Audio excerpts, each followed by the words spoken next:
Hey everybody. Good evening. So, welcome to December 19th, 2022. So we're getting to the end of the year. We apologize for the last couple. We've missed a couple. But anyhow, circumstances beyond our control sometimes. But anyway, here we are, and we want to wish everybody a happy holidays. Kind of going into that, we're going to do that again at the end, of course, but I want to make sure that everybody heard that, because we're definitely coming into that season. Everything is a little bit of a hustle bustle thing, but we did have a meeting on Monday. Pretty uneventful meeting, I think. When we look at the agenda, it was pretty straightforward. There really wasn't all that much on it that was significant, I didn't think. No. And the, for those that weren't there, which is pretty much everybody, all right, and those that couldn't see it on TV, which was everybody, because it wasn't broadcast live, and for those that haven't seen the replay yet on Brimfield.tv, which is everybody because they haven't posted it yet, nor the meeting before that, it only lasted 15 minutes. Yeah. There was no explanation. It was quick. Yeah, it was sad. Yeah, it was. There were a few things that were pretty straightforward. Maybe we should just go through the agenda a little bit. I think I've got the agenda up here, and let me fade to that a little bit. So maybe I'll make it a little bit bigger so people can see it first. So there were a couple of things at the beginning. There was a police department clerk appointment, the police department search committee appointment. So that search committee, are we just going through it yet? Well, I was just going to go through these first three. And then there was the chief procurement officer appointment. Under appointments and I guess resignations, it would be nice if they just kind of, maybe said it was an appointment rather than a resignation. But these are all appointments lately. I haven't, so anyways. The first one being the police department clerk. You want to just go through these? How do you want Sure. to? Yeah. I was about a minute late, and it was already done. Yeah. So unfortunately, the first two were done. Yeah. When we kind of came in, it was a little bit quick. So obviously, I think the police have looked for a clerk for a while. I thought they had one from before, but it may not have been appointed. I know it was brought up before. Yeah. So they need it. I mean, I'm sure they need it. Everybody needs an assistant to help out in the office. There's no doubt. Oh, yeah. With the paperwork. Yep. And especially if there are things that have to be gotten at these emails and things like that are still out there, paperwork that still needs to be kind of reconciled. That makes sense. The next one was the police chief search committee. Eric Ramsland, I happen to know Eric, and he's on the state police. He works with the K-9 units, and I've worked with them both as in that capacity and as a friend.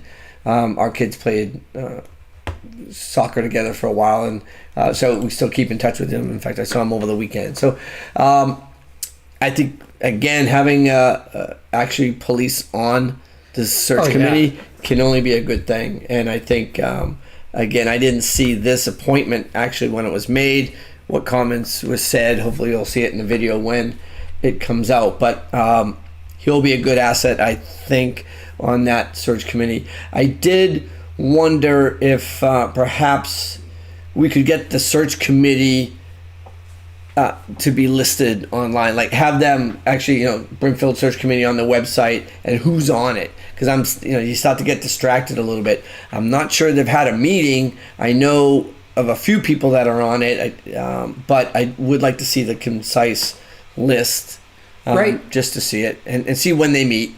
Well, it's one of those things, like, they wanted the building committee reorganized because there were too many people on it. Right. And they were very specific with the building committee on developing, you have 11 people, right now we don't want any more than 7. Let's do this. Let's do, and they laid it out, if you wanted that few, which I think is a big mistake, but if that's what you wanted, then, they did a good job at it. Right. This one, has none of that same rigidness. And when it first came out, when they first developed it, after I sent an email, which has still not seen the light of day, they said there's going to be 5 members, one for each of the select board, and they were each going to pick their proxy. Right. And since then, I believe there's been 2 or 3 that have been appointed just every meeting. There's another one that wants to come in. I don't even know how many are on there right now, but maybe I'll throw an email and see if I can't get that. Maybe they could post it. They should be able to put that right on this front page of the. They should. There's no reason not to, and I think honestly, if they have, it wouldn't be bad for them to have a couple of open meetings. Or maybe meet a couple of times together just to kind of think a little bit, and then maybe have an open meeting just to kind of give an idea of what people are looking for, just to kind of hear what their thoughts are, because I think that would be, it would be interesting to see how that went. Because it is a subcommittee that was appointed and created at a select board meeting, they should have open meetings, and they are supposed to be doing everything, and there's right. It's really an interesting thing when you look at a search committee for town employees. Mm-hmm. You can't do it behind closed doors. Right. It has to be open to the public. There's very few things. I wasn't thinking about that. I was thinking, right. I know when it gets into a certain phase when they're doing negotiations and it's getting a little bit delicate and maybe talking about things that ought not to get out. But when it gets down to the final end, I think then it will. But I wasn't even thinking, again, we haven't, I guess all the searches that we've had have been open, but we've always done them. We've never had, have we had subcommittees? I don't think we ever had a subcommittee that worked we may not have had so many openings as well. So that's probably a good thing too, to be honest. So, all right, it'll be really interesting to see when they post those meetings and where the meetings, I'm assuming they're going to be held in a safety complex, most likely, just because of the nature of it, and it's a small, nice little compact room rather than unless they have a meeting where they think that the population of Brimfield will show up, maybe they'll have it at the cafeteria, but not right now, I don't think. Right, early on, so.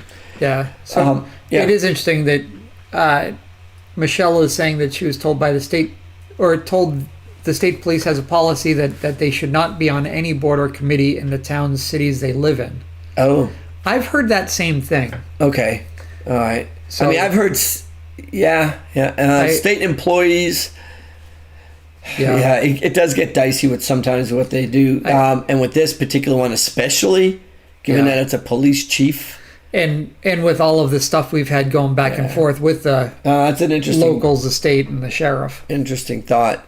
I would have thought that would have got nipped in the bud should that not have been able right at the beginning. But maybe it was an oversight and more of a trying to do a residence, trying to help out as a resident in a situation. And maybe we didn't actually delve into it as deeply as possible. I'm sure we can get some comment from our new town council. They could probably provide some insight for that, because you don't want to do something that's going to get somebody in trouble, and certainly Mr. Ramsland does not deserve to be in trouble. No.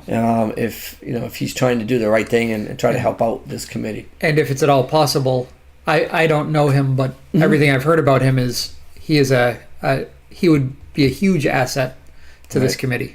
Yeah, I mean, yes, right.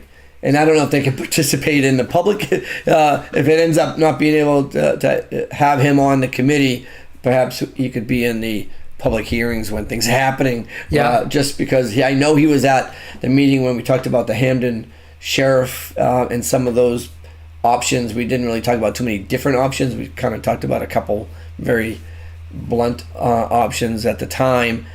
And he was there and actually had some really good insight. And so I think that the participation of our local police in these discussions would actually be really good. Yeah. Yeah. Yeah. All right. So that's probably it on that one. The next was the chief procurement officer.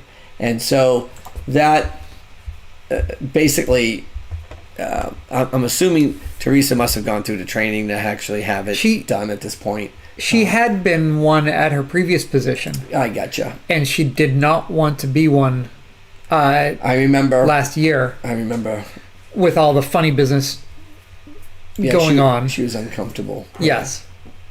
Yeah, and one of the big problem that I had with the gazebo procurement, Right.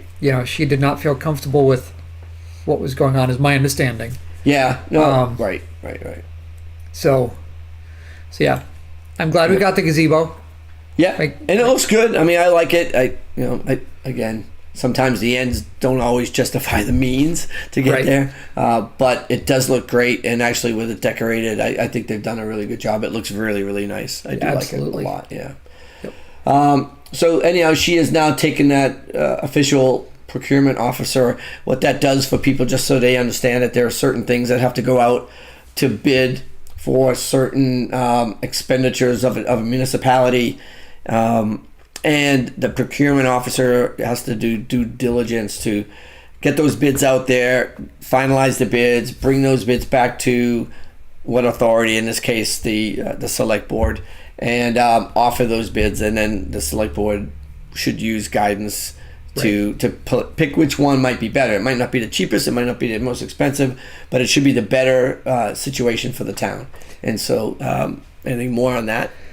Yeah, every town is supposed to have, by state statute, I believe, a chief procurement officer. And it's really just to keep the town out of the, I'm going to give Paul the contract because I know him. Right. And I'm going to, the procurement rules in a municipality are extremely difficult, and they're rules that are set up so that nepotism and, everything that you've ever heard of from small town doesn't happen anymore. Right. So, there are certain things that if it's under $5,000, you're supposed to get 3 bids. If it's between 5 and 15, you're supposed to get 3 or more. Yeah, 3 written. I think it's verbal and then written and then go out for a full bid. And so every town is supposed to have one of these chief procurement officers that are certified through the state, go through specific training, like you said. Right. And make sure that, when we do go after something, we don't split the bid or anything goofy like that. Right. Yeah, I mean, it's just to make sure that there are some rules, and the rules are usually predicated on certain dollar values of the bid that's put out. And there are bids that have to come back, and they've got to follow the certain guidelines of prevailing wage and things like that. So you've got to really make sure that it's appropriate when it comes through, so it just makes it legal. And there's a lot of responsibility in that position. Carol did a great job with it in the past. I'm sure Teresa will do, and has really de facto. She's been doing a lot of it as well, as much as she could. Right. I mean, there's within reason. Right.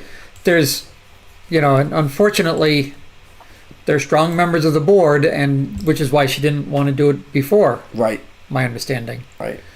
And hopefully they let her be the counsel that she should be. Right. In making sure that things go out correctly. And she's got to follow the rules. She's got to follow the rules. And if her name is getting put on at the bottom, you'll probably hear in subsequent meetings, she'll have to explain it a little bit for each thing that gets sent out, just to make sure that everybody on the board understands why she's doing it a certain way, and what direction that thing goes, whatever the project might be, and to get that back. And it has to do with, it's going to come up with big projects, well projects, water. Those things are big, to be honest. And they're being watched by feds and states through ARPA. So right. And so it might be clean and dry who's going to get it, based on likelihood, but you still got to go through it. Even if you put it out and you don't get the bids back, you still got to go through the process of doing that. Right. All right. Well, congratulations to her, and I'm sure she'll do just fine. All right. The next on the agenda item was just a common Vic's. The common vittler licenses for Apple Barn and Francesco's, that's a pretty much a straightforward thing. Obviously, the Ms. Collins had to abstain, which, and she did. It was interesting at this particular meeting, there were Mr. Benavici and Soto were both absent. And so that left the quorum. And then even with the somebody abstaining, you still got 2 yay votes for the quorum. So in case anybody said there wasn't enough, there should have been at least 3. The reality is that was legal. There's nothing wrong with that. And so, right. The 2 out of the 3 that were present will constitute the quorum.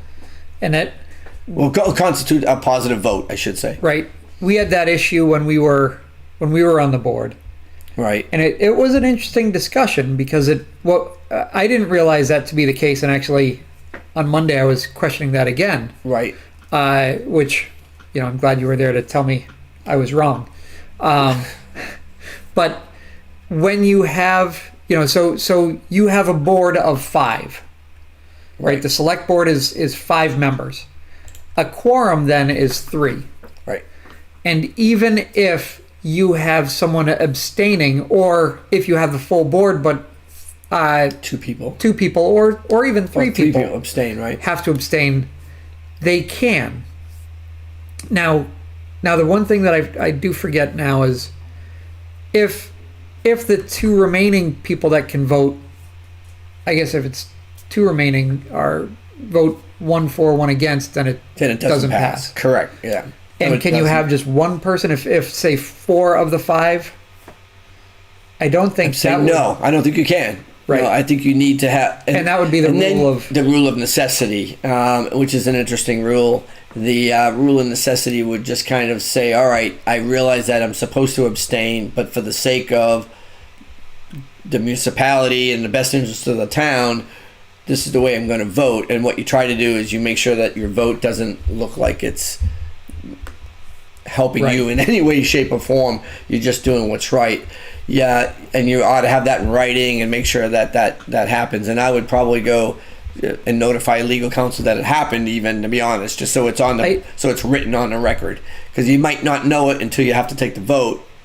And if it's a vote that needs to be done that night, I would at least send an email so there's documentation of this is what happened, exactly what happened, so that they know. But that would be supported, there's no doubt. And I do believe that you are supposed to, if there is a question that it might happen, you are supposed to reach out beforehand. Yes. And get the approval to do it. Right. If it is an emergency, then absolutely you could. Right. Common vics have never been an emergency. Right. Or very rarely become an emergency. Yeah, exactly. Yeah, every once in a while there's a little bit of pressure, though. Yeah. All right, so those are the common vics. Let's see what else we got here. Let me pull it up bigger. And these are licenses, just basically licenses to have your establishment, your job. And it was the Compass Auto Sales was on there, and that was supported. Obviously, that was right. You got to be pro-business in a town. I think that's just makes sense. The next one is an interesting one. It's a select board liaison to the fiscal year 24 Tantasco Regional School District budget process. All right. So what was interesting is the way the discussion went. It kind of went right to FinCom. Right. So every year the school committee and the superintendent's office sends emails out to the select board and the finance committee of every town and says, we'd like representation from your board. Right. And so I thought the interesting part of that particular conversation was that FinCom always goes to it. They always send a representative to it. At least one. At least one.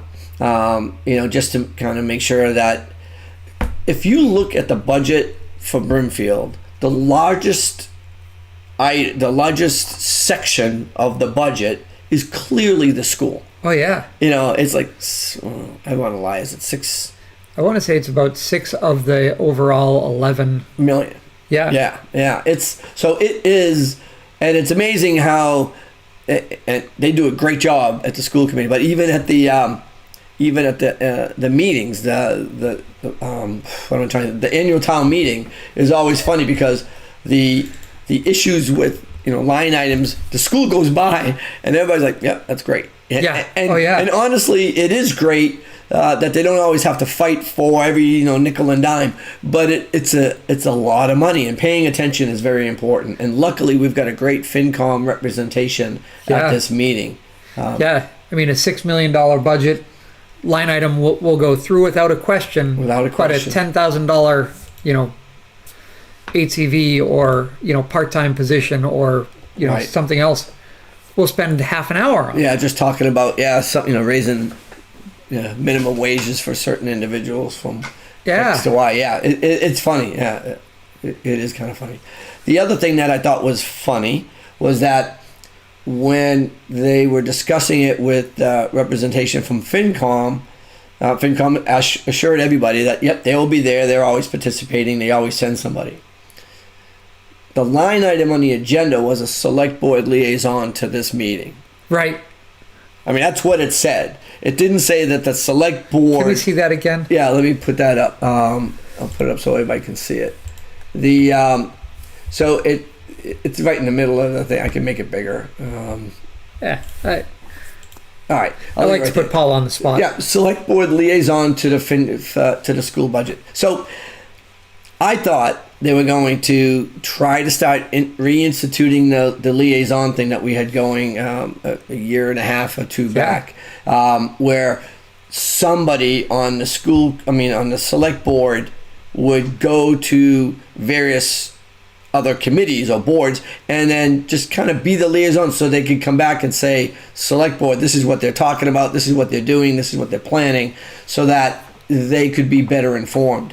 I thought they were going to select somebody from the 5 to go to it. Which is what the schools wanted. Yeah, which is kind of what I think they wanted. I don't, the FinCom being there is great, and I think honestly they are looking out for our better interests, backs, I think, from the residents.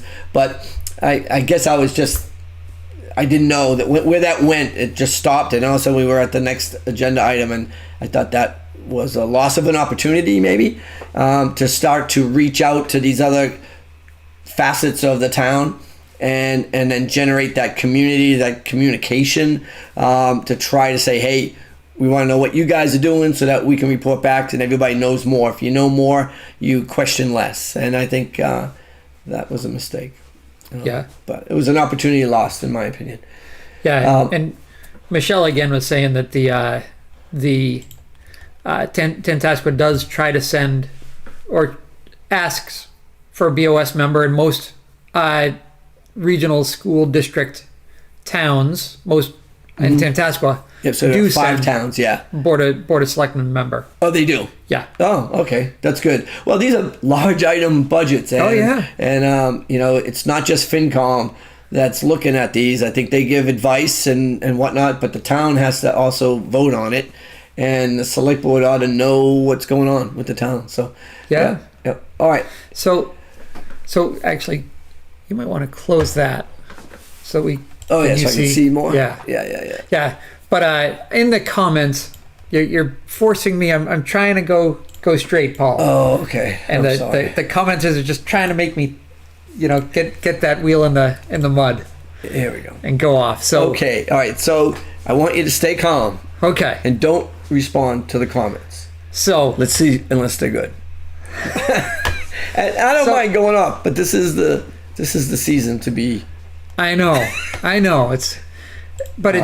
It's too bad our BOS members do not think this is important enough to attend. Which right. I have to agree with. And it's just unfortunate.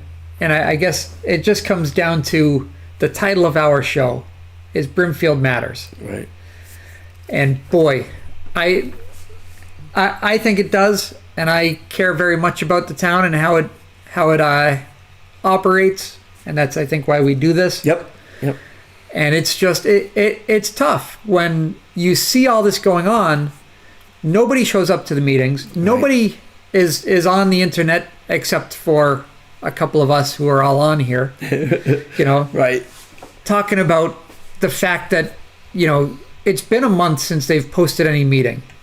It's been a month exactly. Since they posted a video? Yeah. Yeah.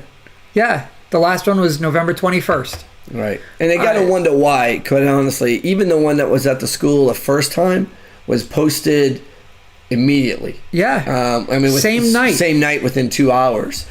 I don't know. And that had 500 views on it. Right. Right. So it's not like people weren't looking for it. I think people do want to see it. And I don't know what's causing the slowdown, because obviously it can be done. Right. I don't want to.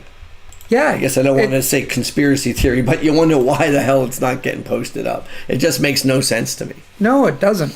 And it's sad. And I wish there was some way that we could start, get this out here that, I wish more people were paying attention that, right. Look at the things they're doing. Look at what they just did to our building committee. Right. Yeah, I the last time I tried to do a live feed, it went all right. The audio was terrible. I needed to probably have the external microphone closer to it. I could set up over by where the AV person actually where she was. That's probably where I need to be. They don't use microphones, so it's kind of hard to hear anyway sometimes. And some of them are soft talkers, to be quite honest. And so this particular week, I didn't have the time to get all my stuff together, and quite honestly, it lasted 15 minutes. By the time I got set up, it probably would have been done. Oh yeah.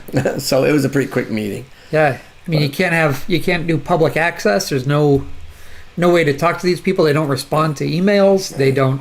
It's the same old. And I know people are getting just sick of hearing it. And I get it. And when there's nothing on the agenda that is just so strikingly political or emotional, people don't have the time, especially this time of year, to go. I get that too. I thought, interestingly enough, some of the people that did show, certainly FinCom and the police chief.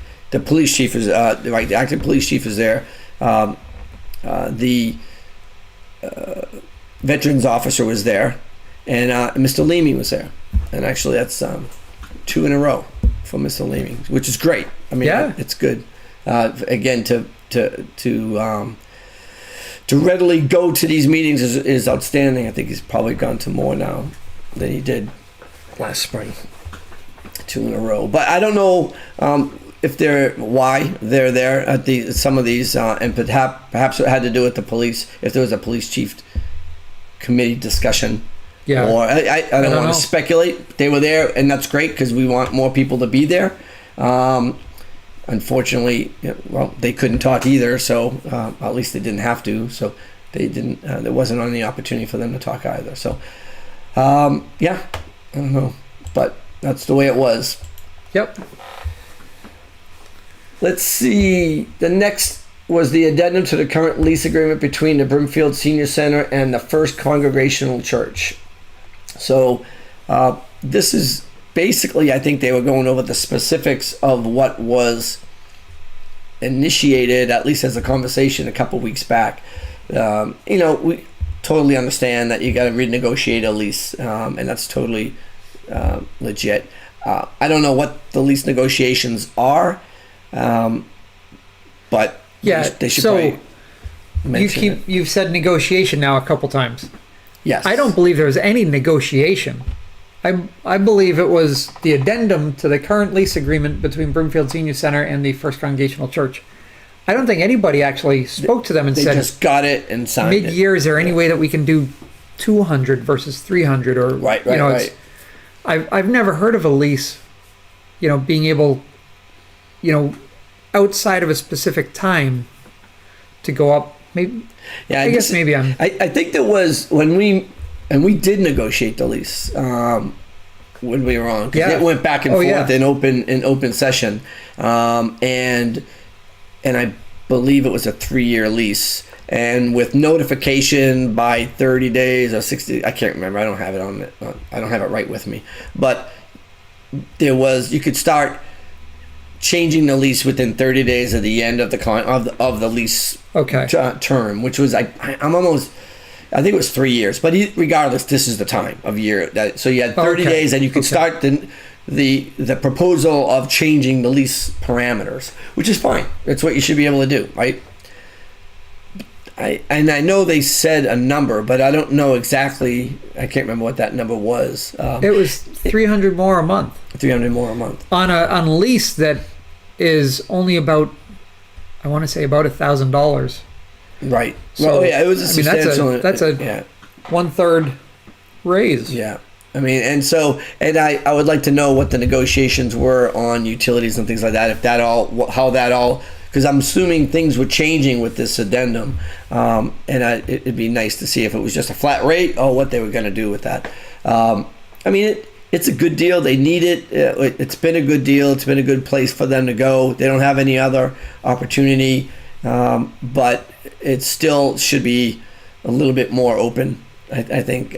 And one of the ways that could happen would be if they could find those laptops that they were all kind of put into force like 2 years ago now. What is it? It's been a while. It's been a year anyways. A year. Yeah, almost a year. Yeah, to the time. And if they could all just open up a laptop and then whoever's, whether it's Teresa or somebody, could put those on so that people could see what's going on when they're doing the discussion, much like we're doing here. When I say we're discussing this item, you can see that item. This isn't rocket science. I don't have a degree, and this is not hard to do this stuff. But anyway. Yeah. So it was not a new lease. It was just an addendum for, I think it was a 5-year lease that we signed, or maybe 3-year. Yeah, it had to been a 3-year lease that we signed, because I don't remember it being that long ago. Yeah, and it was during but this isn't a new lease. This is just, so it's part of the same. So it must be an extension to the lease, though. It's got to be unless the. Oh yeah, I don't know. Yeah, because it should go fiscal to fiscal. I would imagine, because that's the way you budget when you're in a budgetary position. You budget fiscal to fiscal, and all these things that come in during the middle of the year that are more or unexpected, they're not in your line items, and you've got to be very careful, because all of a sudden now, all right, that line item is going to be done. You got to get that money to make the difference up somewhere else. And so the first thing they need to do is go to FinCom and then figure out, and the accountant, and figure out where they're going to make that difference out, because I doubt very much that they anticipated more rent than what they were paying. Right. So, it's common sense. Everybody, it's business. It's just business. Yeah, this is going to come out of the reserve fund. It's I will guarantee you that the senior center did not budget $300 a month for the next 6 months. That's $1,800. Right. I think their line item for expenses is $5,000. It's not that big a. Yeah, they shouldn't take it out of that, because that's an expectation of using that. That's already, this is money that's in the budget, is already stuff that they expect to use. And in any given year, right? Even if there was no negotiations to be had, and it was $300 a month extra, and that's bottom line, that's what they needed. Right.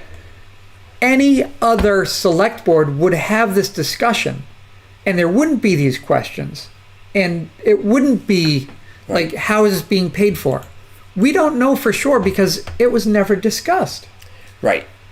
I mean, if the line item, and I'd have to go back to see if the line item budget for rent is based on what the budget for rent is, then that line item. No, it's all part of the expense line item, I believe. Is it all? Okay. Yeah. So that's, again, a 30% increase of rent is going to have to amount to a decrease in the ability to use it somewhere else. So the good thing is that, honestly, Eva's really good about getting blood out of stone, getting people to help her out, and getting things done. So I don't foresee her as probably having a bad time of it. But the proof will be in the pudding at the end when that line item is used or used up. To be Right. honest. Yeah, that's a tough one. Right. So the $300 a month, I believe it was said for oil, heat. Right. And, so the question was, they have solar for electric. Is oil to warm that space for those hours? That much of a cost. Right. Yeah. Again, no negotiation. Did we just pay for the whole up, Yeah. What percent? whole price increase? Yeah. What percent is and I would like to think that no, of course not. But the increase of, their increase may have gone up this much, and we're paying a third of it, or half of it. I mean, it would be nice to know the numbers to see where they came up with these figures, and the reality is increasing it on the expectation that oil prices are going to triple, like we were told by the board, a month ago. Oh, everything's going to go up 40%, 50%, maybe even 200%. The reality is, it's that kind of thinking doesn't help anybody. The reality is, oil prices are down now, mainly because inflation is kind of getting a little bit under control. Europe's a little bit open. Oh, I'm hitting the thing, sorry. And so there is, the availability and the supply and demand. That's what's going to make oil prices go up and down. So, you can't just cry the sky is falling and then just bump prices up for absolutely no reason, and not be able to explain it. Yeah. I like that. That's a big chunk for just their part of the time in that space. Right. So basically, you could look at it and say it's $300 a month. They're in there from 9 to 1. Yep. So that's what, a 5-hour day. Right. So that should be almost 20%. So are they saying that the increase was $1,500 a month more? Yeah. It's, I got nothing. yeah. I'm not sure. So. And it's all because they. But this is why if somebody could come up to the phone and just the microphone, and just ask, hey, where'd they get this number? Or if the board would, spend a little bit of time explaining what's happening. Right. A 15-minute meeting over, that's almost one agenda item a minute. Right. How can you do that for a public meeting? Right. And especially with this one, when it's monetary and this has long-term ramifications, because quite honestly now, these leases aren't going to go backwards and say, oh, you know what, the price of oil didn't stay up, it came back down, and blah blah blah. That's not going to happen. I mean, and so this is locked, I'm sure. I mean, I doubt very much it's going to happen. I mean, I guess it could, but and honestly, it wasn't going to happen at this meeting, because the only two people that could have discussed it were the chair and the vice chair. Right. And honestly, I doubt they had anything to say. That to explain it. I'm not even sure. Well, whatever. I'm not sure. So this goes back. Why?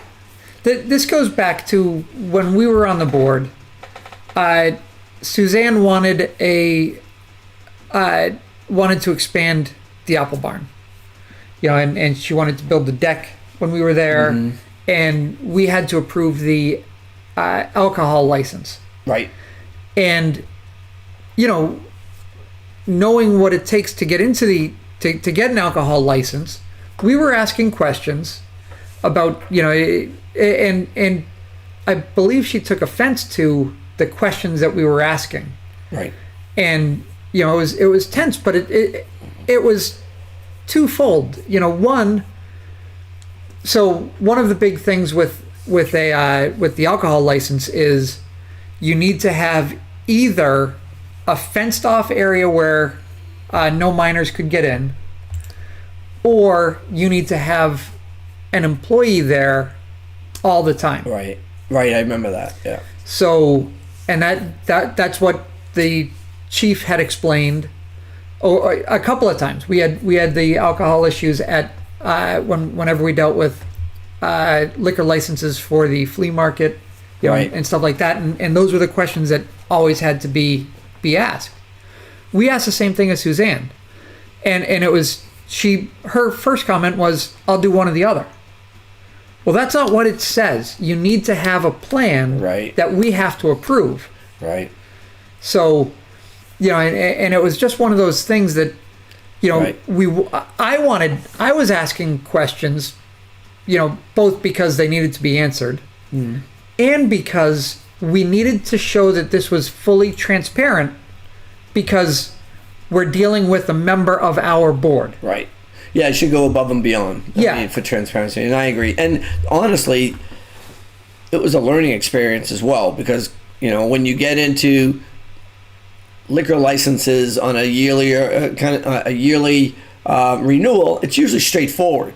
Right. When there's a change, there are laws and there are stipulations that you've got to look at. And I don't know them. I don't know the ABC. I don't know those laws like the back of my hand.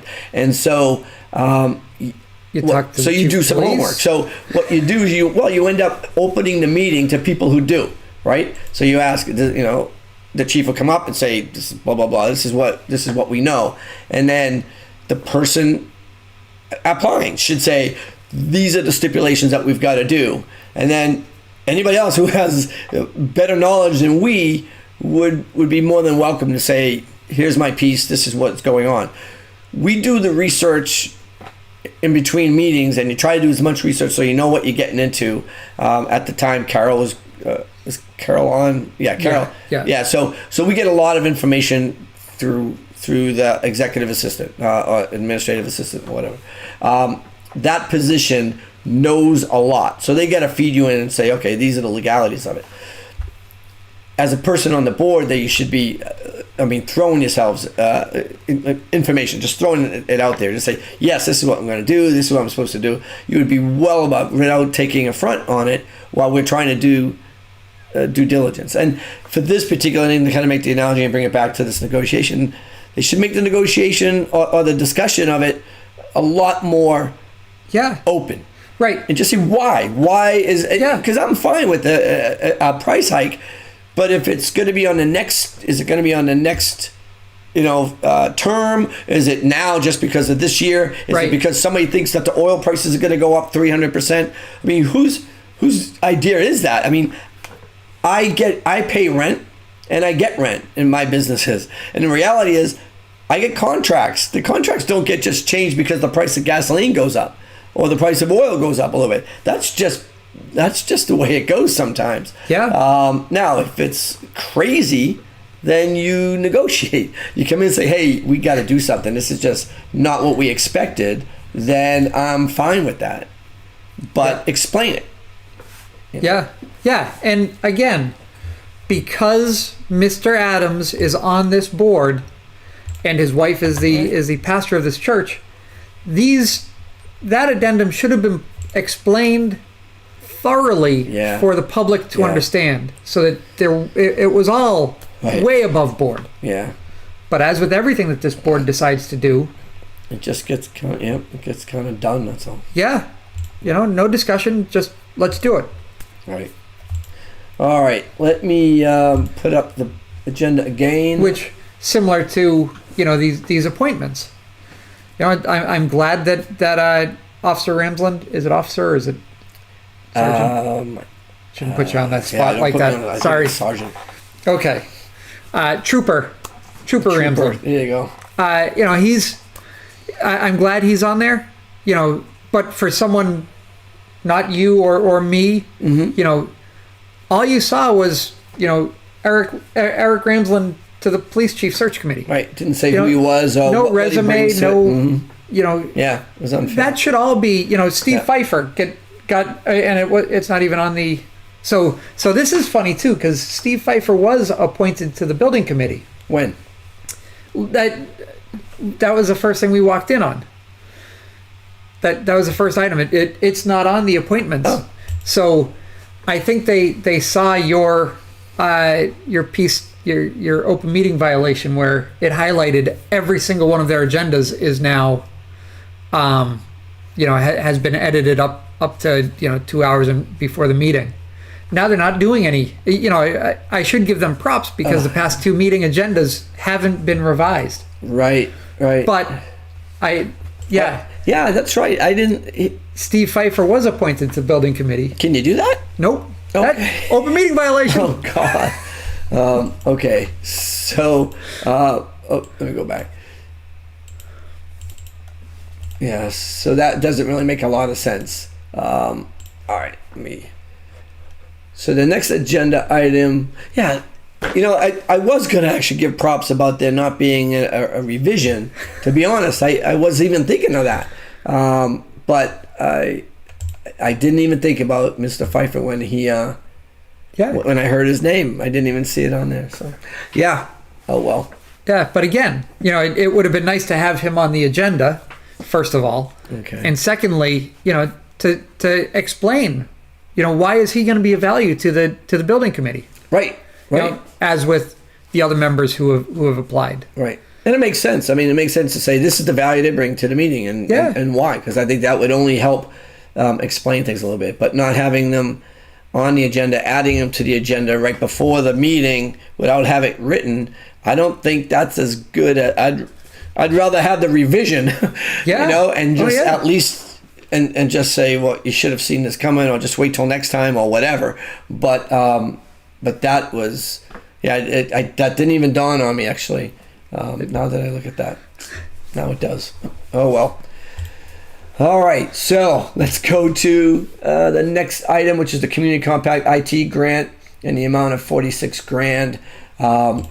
This is great. It's the Community Compact, so people who know, it was put into place under the Baker administration, and it's mainly to kind of help towns. So Community Compact has a lot of different subsections. You can get small little grants in many different areas of need, I guess, for the small towns most of the time, and ranging from police education to something for the local pantries to regionalization of record keeping to, in this particular case, there's also a bigger section for IT because that's such an important thing.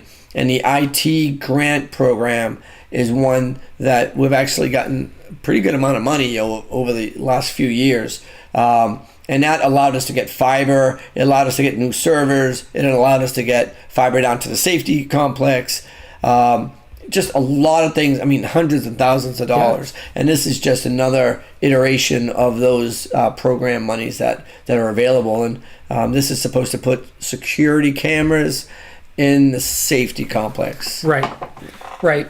So just to stop you there for a second, I wasn't around when we got the first one, but don't you have to sign a bunch of stuff and do a bunch of things before you're eligible for the compact money?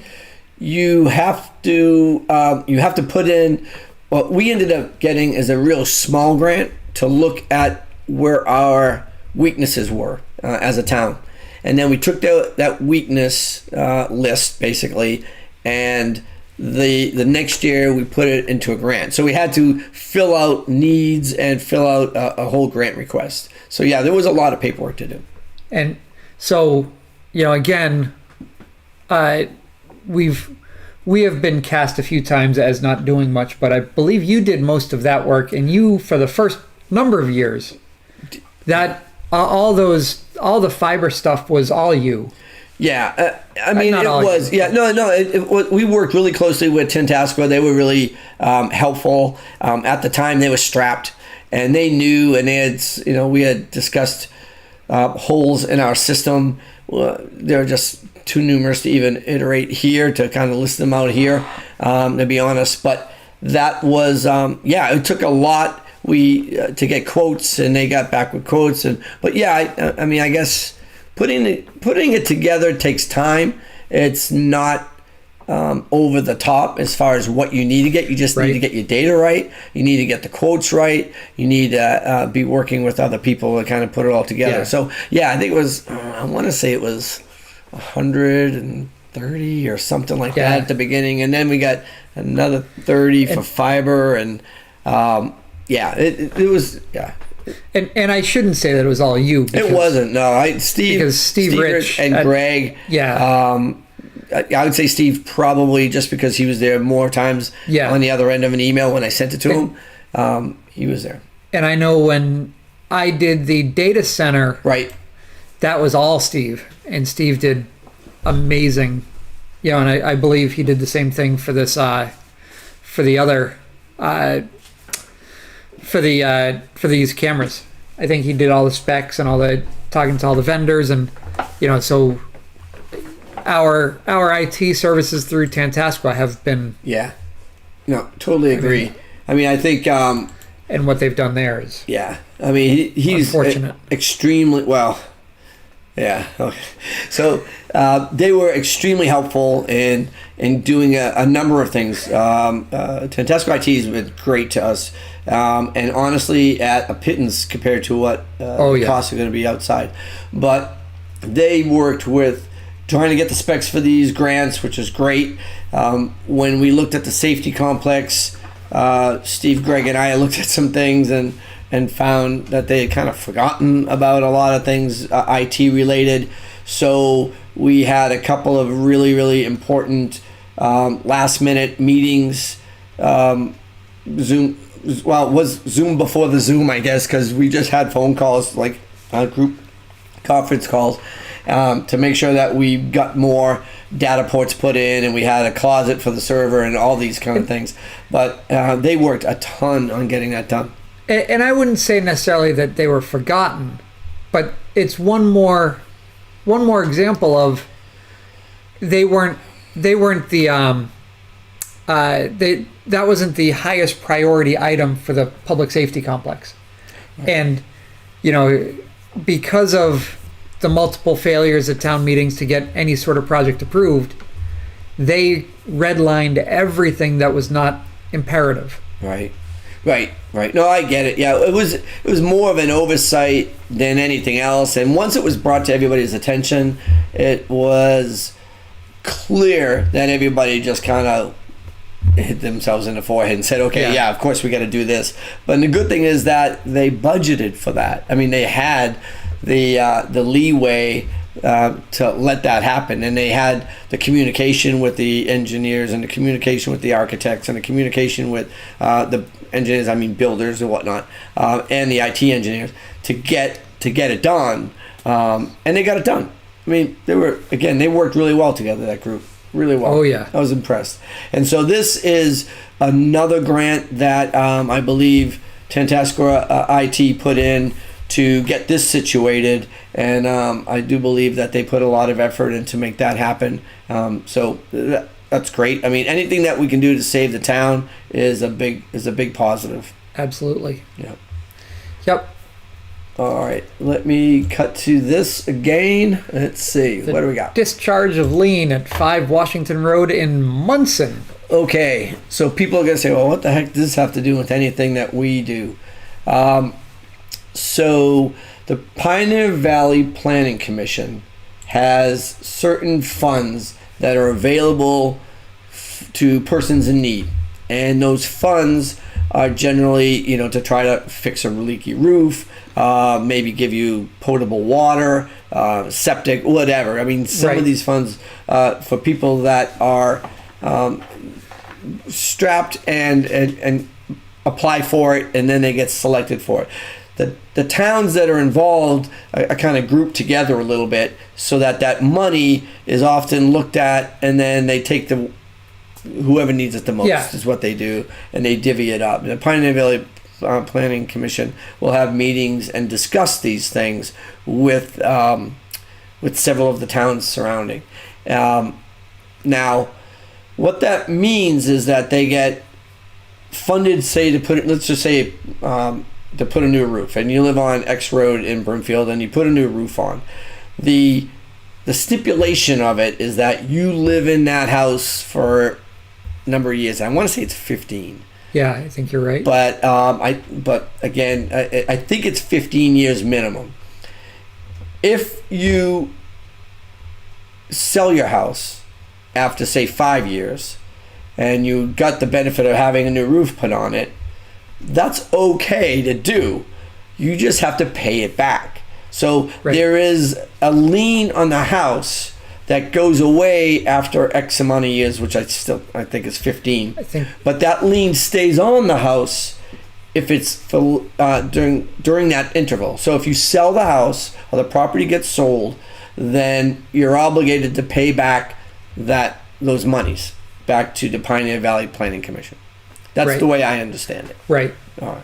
Yeah, and so every year, a different town leads the grant. Right. So it's a Pioneer Valley grant, and actually it's a CDBG Yeah, grant, it's a community Development block grant. Community development block grant. Yeah. which is federal. So, and then the PVPC helps coordinate the grant writing of it, and they lump all of their towns in. And a question was, have we always been lumped with Munson?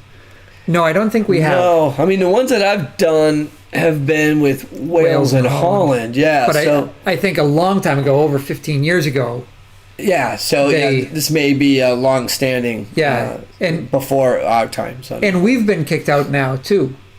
Right. So the CDBG block grant is done on a needs basis at the town level. Right. So the worse off your town is financially and everything else, the more likely you are to get a grant. Right. And if you're going in with multiple towns, then it's all averaged. Right. You know, Munson was kicked out a while ago, probably because their finances were in better shape than ours were. Right. Then our finance committee, accountant, treasurer, collector, just kicked butt for so many years that, Right. and our residents as well have been very fortunate. Right. So we were able to also kind of price ourselves out of contention. So now Wales and Holland, which aren't there yet, still need those block grants as we all do. But hopefully Holland and Wales can continue to get some. Right. So every now and have again, have we not been invited to the discussions? Is that like total? I didn't realize I think that. so, yeah. Okay. Because I remember going to them. We always had a representative from the select board. like a liaison. A liaison go to the Pioneer Valley Planning Commission meetings.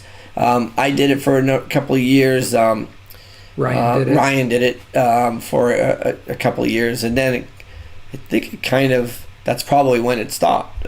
Yeah. You know what I mean? And I'm not sure if we got taken out for financial reasons. I guess I wasn't paying it close enough attention because Yeah. I wasn't involved with it at that point. But Yep. all right. Well, anyhow, that's what that is. That's what the lien is. It's a great program. They usually have multiple applications from the towns that do participate. I remember being over in a few of these discussions, and it's hard. It's very hard because some years a town might have 3, and you're looking at 3 to 5 people that need help, that just need help, and you've got X amount of money. And they need X plus Y to do them all. So it's not easy to say we'll do that one and not that one, and it's just not easy. But it was a necessary thing to do at the time, and it's very very proud to have been able to do that for a few people in our town and in Holland. I think we had that year we gave it to a couple of people in Holland. So. But that's what that's all about. If you have any question why there's a Munson lien mentioned on a Brimfield Select Board meeting, that's it in a nutshell. And I don't know if they explained it. They just said the money was coming back to Brimfield, and it doesn't really come back to Brimfield. There's no money out from Brimfield. Right. So it doesn't come back to Brimfield. It's just they're obligated to tell you that the lien was on the property and now it's not on the property. It's a legal matter. That's all. Right. So and straight up. And this will happen once a year, twice, Yeah, yeah. It all You know. kind of depends. You know? Yeah, and you'll see the Holland lean or the, funny story. Oh. Story time. All right. Story time. So Better get a drink. I had a friend at a previous workplace that was a recipient of one of these, All right. and she had a house in Bellingham. I don't know if anyone's familiar with Bellingham. I am. 126 right off of 495. Mm-hmm. There is a Home Depot, a Walmart. It's like a six lane multi highway. Right. She owned the house right across from Home Depot. Okay. When she bought the house, and it was still a 2-lane road with woods on the other side of the road. Oh. She went and needed some help, got the assistance she needed, and had a 15-year lease on it. In that 15 years, in like 5 years after she got the lease or the lien, the assistance, Home Depot came in and they cut an extra lane for the turning lane, and then they cut another lane for a new travel lane, and she went from a two-lane country road to a 6-lane mega highway, yeah. and she couldn't leave because she had a 15-year lien on it. Wow. That's not a funny story. That's not a funny story. No. No. Yes, it's a story. It's a sad story. I didn't say it was funny, did I? I thought you did.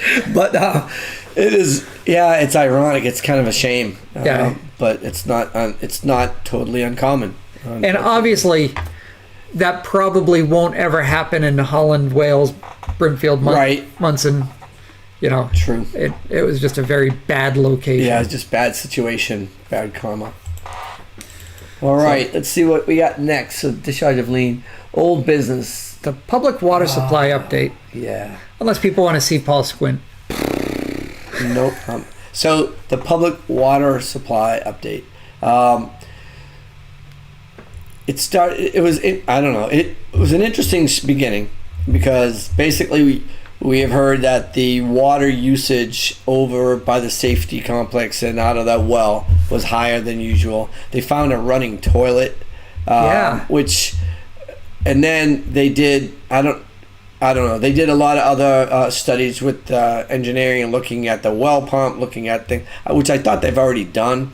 And I don't think this thing has been running for that long. But I do know that the number of gallons per day was significantly more than anticipated. And maybe it was running all the time. And if that's the case, that's just terrible. I mean, that's ridiculous. And two, does it negate all the studies? I mean, does it say, okay, well, we are using start over again? again. Yeah, we have to start over again. But it sounded like they had engineers in over the weekend to jiggle the handle. I don't really know what they were all doing, but I'm assuming that they were really looking at what was going on, why the pump was probably being overworked and all this. And then they investigated and come to find out that there was a toilet that was just running. I don't know if you have anything. I'm going to talk more about the conclusion of that, so I'll come back to that in a minute.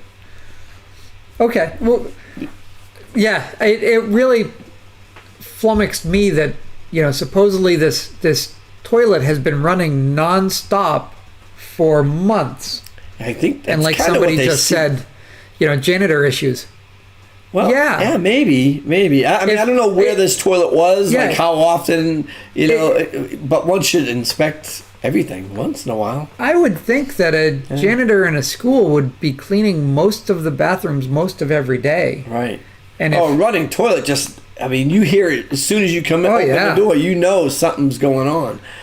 And you could, honestly, if you were looking at water usage, and I don't know if they have, I'm assuming that they have a gauge on the intake from the well, but not everybody does. What I mean? They might not have that, like how many gallons are coming in off of the well. Well, they must through the pump station. They must have some sort of computer way to graph that. But anyways, I mean, it just didn't make a lot of sense. I don't know. But then they had, apparently they were in over the weekend. A lot of people that, with the McClure Engineering, I think, was there, and some other engineers. And they had all the studies from the weekend, and the paperwork was all there. and it was said, anybody who wants to read all these papers, they're all up here right now, and this is all that's right there. And I'll jump to the end of the meeting, because after it was adjourned, everybody was leaving. I heard, well, we have all this paperwork now, and nobody wants to see what we have, that we're being open, and here's all this paperwork. I don't need to see an engineering telling me that the toilet was running for, so many months. To me, that's a mistake, and it's almost a little bit of an embarrassment that it happened. But I don't need to see things that I don't have any inkling that it's wrong. I mean, these people didn't work the weekend because they wanted to work the weekend. They worked the weekend because something got screwed up. Now, Right. if you want to go into what gets screwed up, that's a whole different conversation, and why. I mean, somebody needs to figure that one out. But I don't need to go in and read those reports of how many gallons per minute they were, looking at this pump, and because I've looked at those before when I was on the board. There's nothing on that piece of paper that's going to make me know more after I read it when I leave. Now, if I get to take it home, I could maybe peruse it. Maybe it would, but the idea that this is open to and nobody wanted to come up and see it. Well, that's just not what I was going to do, is go up and read these engineering reports. Does that make sense? I mean, it just didn't seem to me like, okay, that's not what I was going to go up and I'd rather go up and look at the contract for the senior center, honestly, because that's got more question about it. This I don't question. I don't question these engineers over the top until I do. But right now I have no reason to. Yeah. So I thought it was interesting that I heard that comment as I was going out the door, and it was somewhat snide. I have to be sure. It was snide. Anyway, but yeah, I didn't appreciate it. No. So I believe the question was a running toilet in the school or safety complex? I believe they said in the school. They said school. I'm trying to think if there are two different directions, or does it all come off the same pump? I think it comes off the same pump. Yeah, it does. But I don't think, can they separate the use? I would hope with all the issues that they've had, that they would have a gauge on each one. That's kind of what I would think too. That they would have a, that they would have a, some sort of gauge on each inlet from one to the other, because that wouldn't be hard to do. You just right on the main pipe coming into the building. So, but I would expect the engineers would have done that if they thought it was worthwhile. So anyhow, the public water updates. I don't know.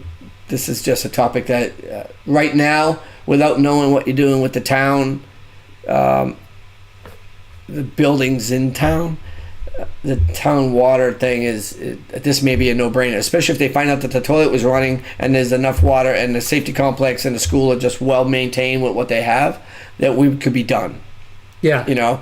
And I wouldn't do anything else until we figure out what we're going to do with the buildings. So I expect the buildings committee to get right on this and get us some ideas, hopefully as soon as they start having meetings. We'll see what happens. But, all right. Yep.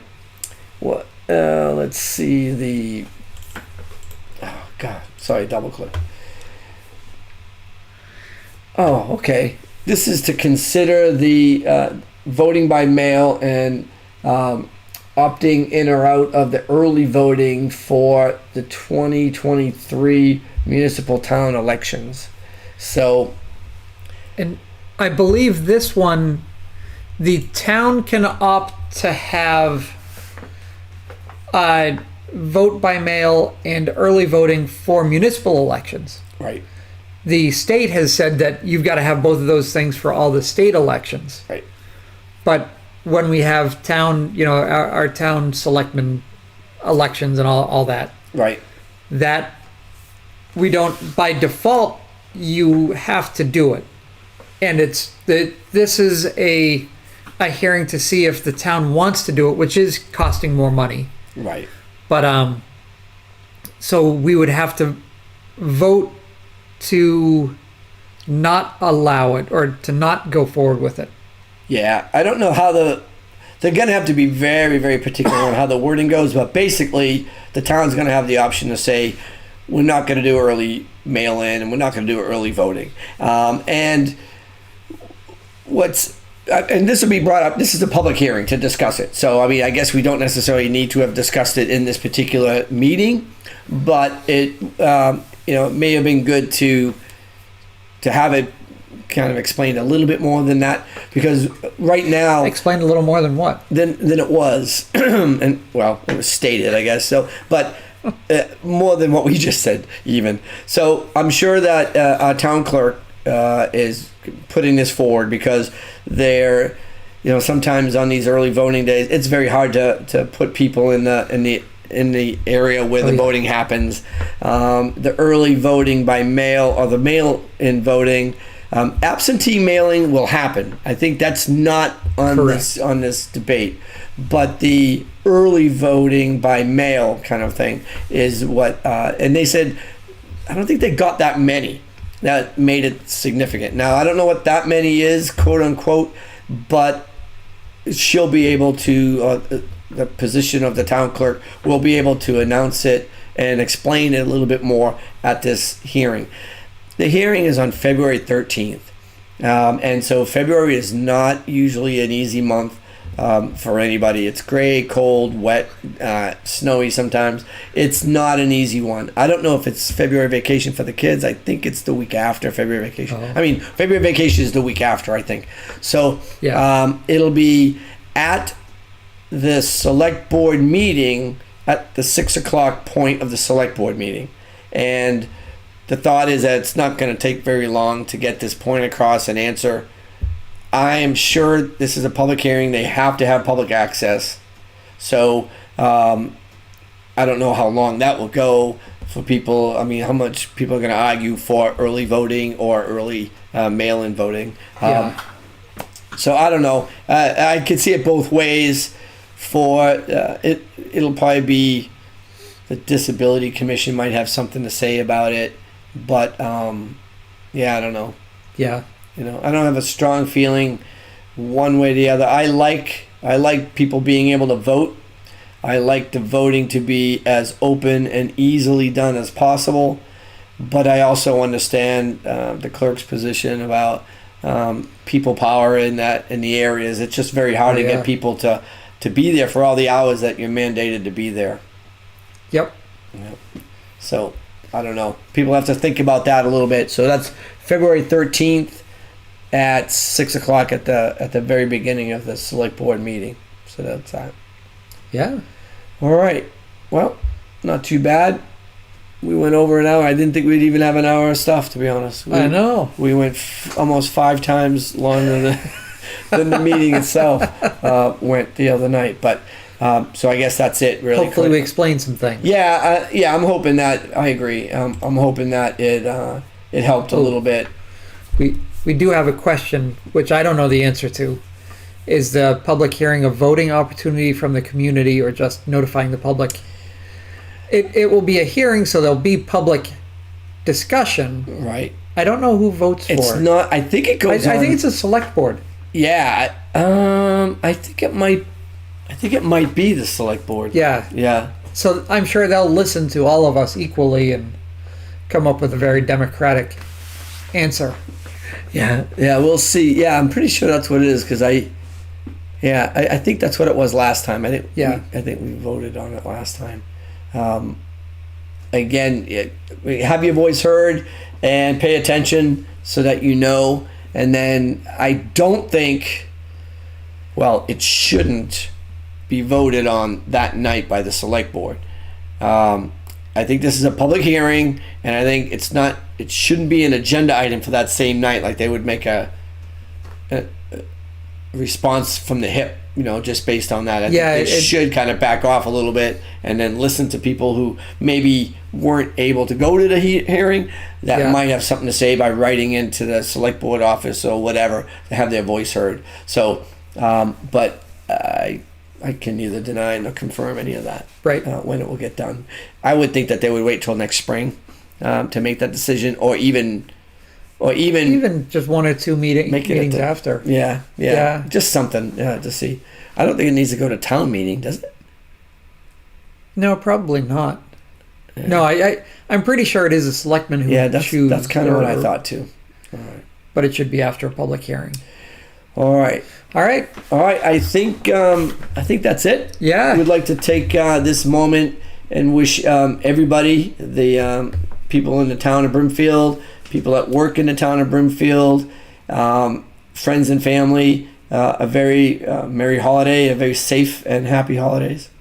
Yeah. And anybody else who watches. And anybody else who's watching, that's right. Yeah, because subscribe, and then and we'll hopefully get out to more and more people. And we will see you. The 28th, I believe, is our next meeting. So, all right. Then we are going to head out and enjoy it, everybody. All right. See you soon.